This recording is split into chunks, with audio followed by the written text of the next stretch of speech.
Thanks for joining us, everyone. The subject matter for this Insights is global industrials and defence. A little bit difficult to know where to start. This feels a bit like a newscast podcast. I don't know if any of you watch that, um, but it's where they respond to events. And in these two areas, it feels like every day is a school day.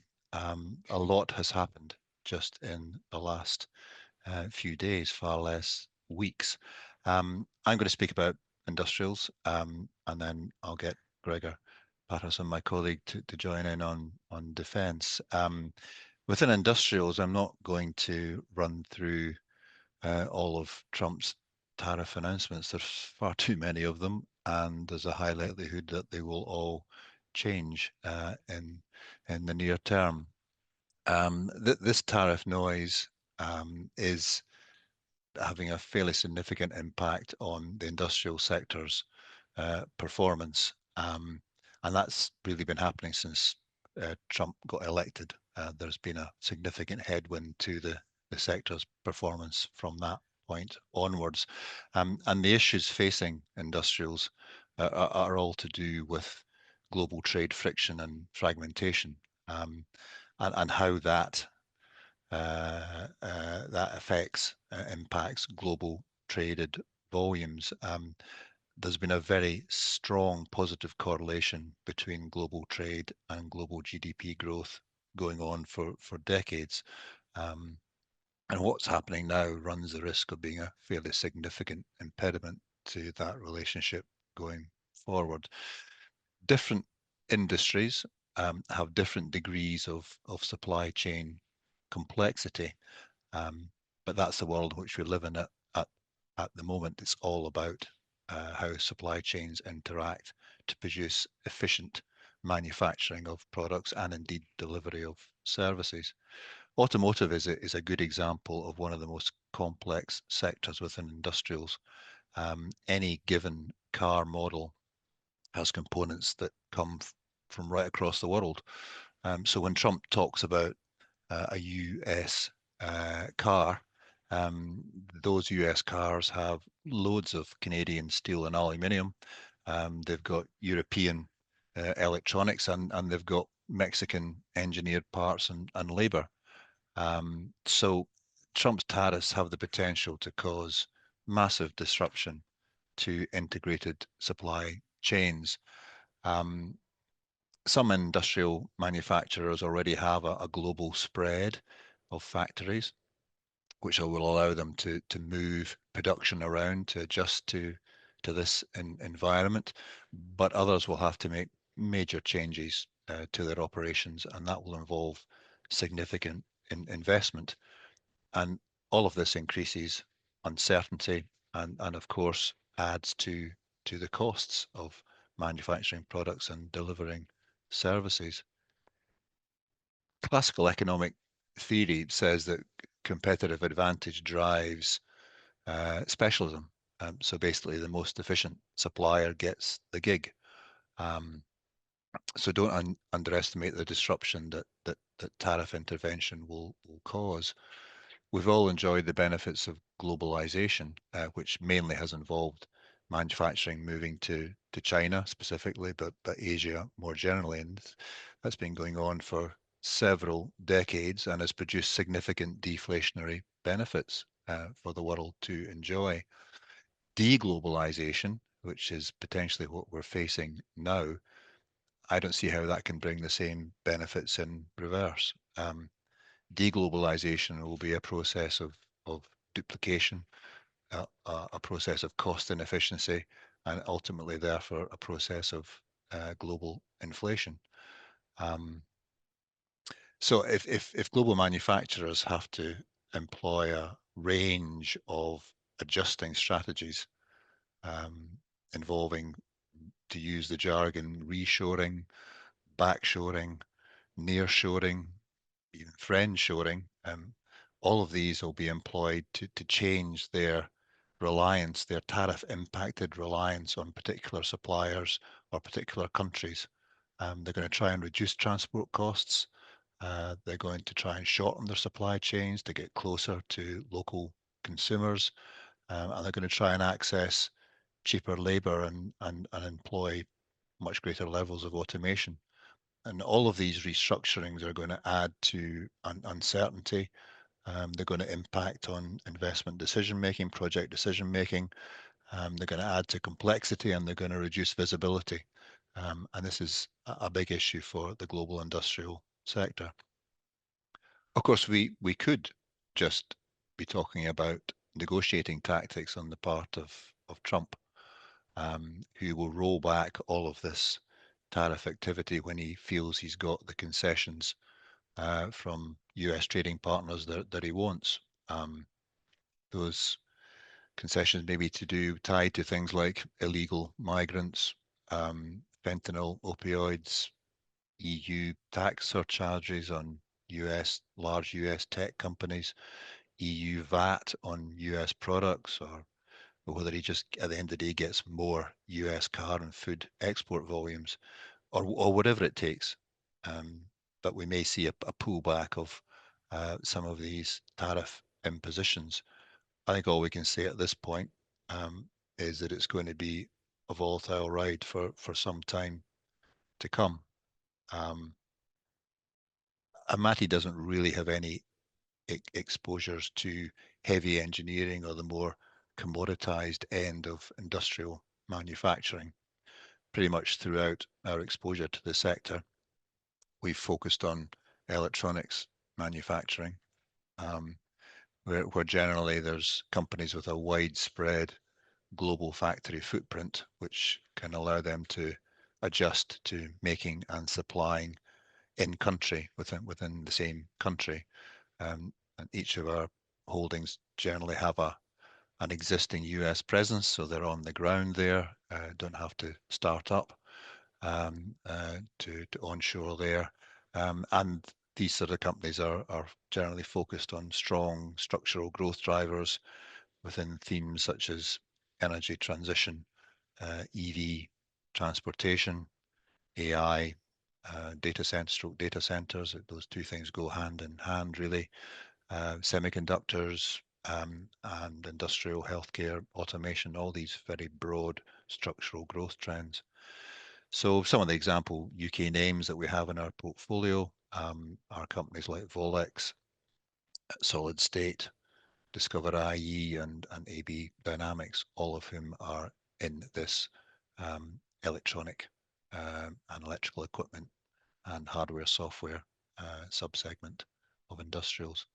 But, you know, we can't guarantee that there will be no impact on our holdings from what's going on at the moment.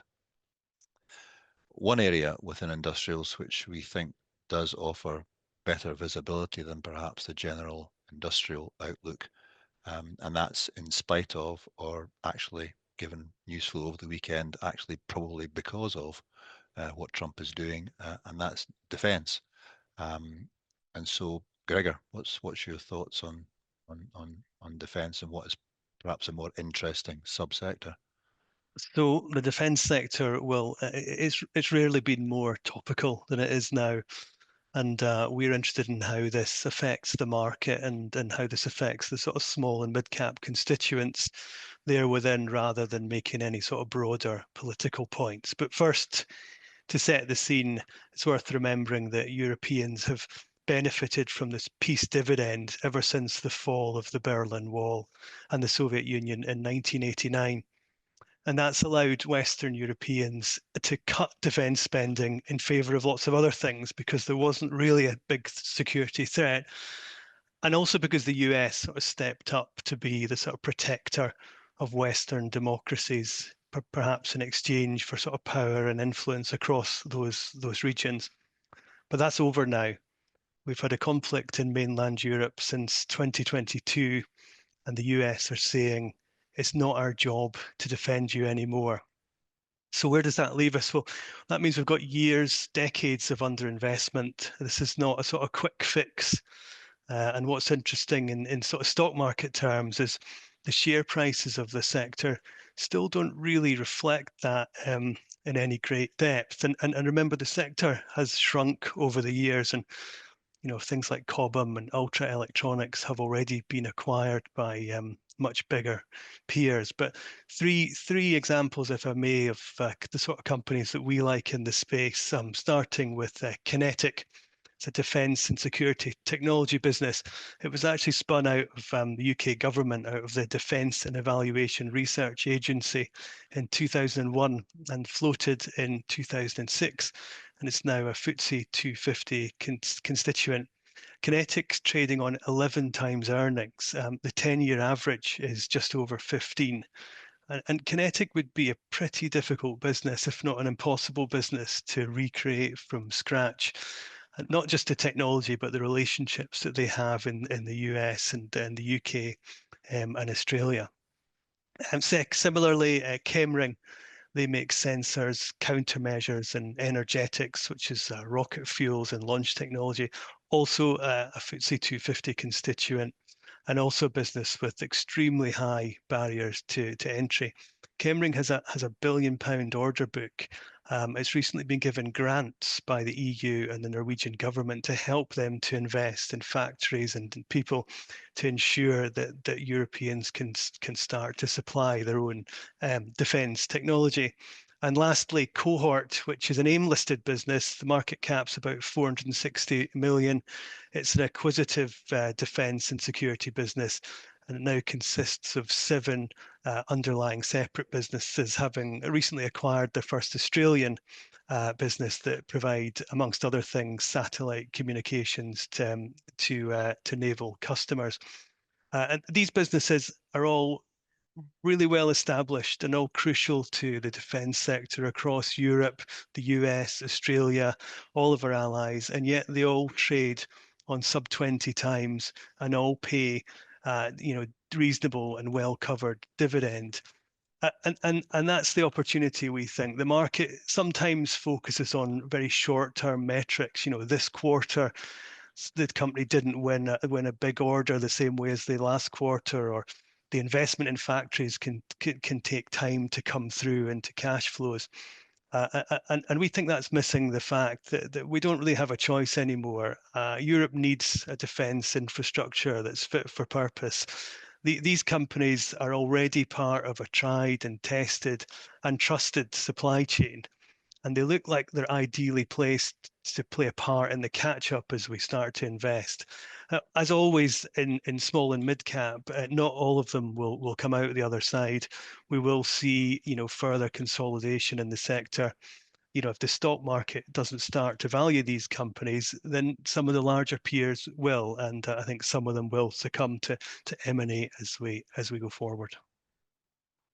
Yeah, I mean, I think one of the fascinating things here is the big picture on all of this. That what emerges here is a globally is a two-speed defence spending market.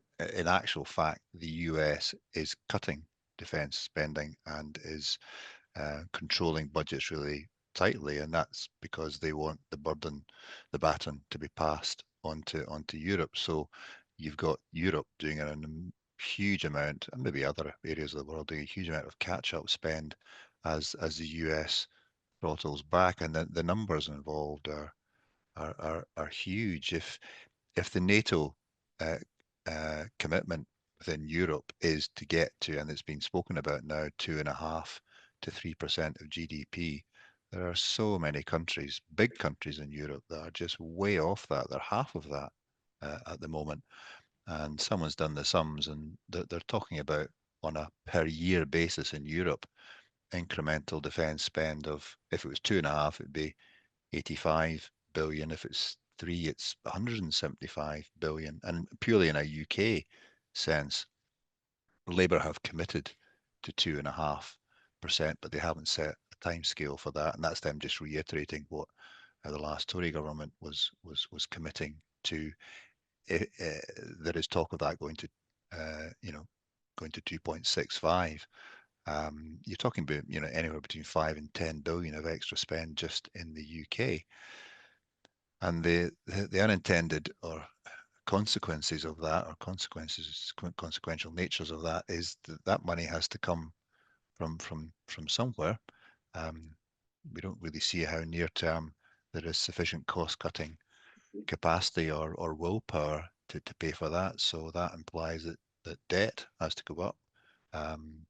Across Europe, governments are going to have to tap debt markets, which means that interest rates will remain high. All of this to fill the void that's been left by the US. So what is a defence spending issue fairly quickly becomes a wider fiscal and macroeconomic issue for both the EU and the UK. And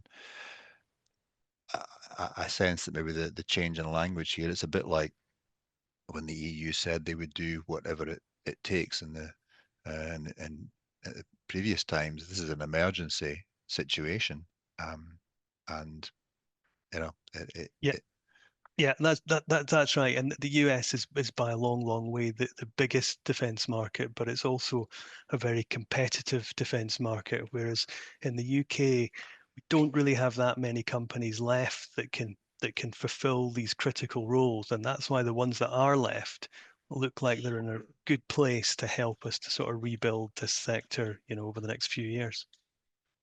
So yeah, plenty to watch in this industrial space and indeed within the subsector that is defence. And all we know is that in the days and weeks to come, there's going to be lots more announcements coming out of the White House, and it remains to be seen how the rest of the world adjusts to that.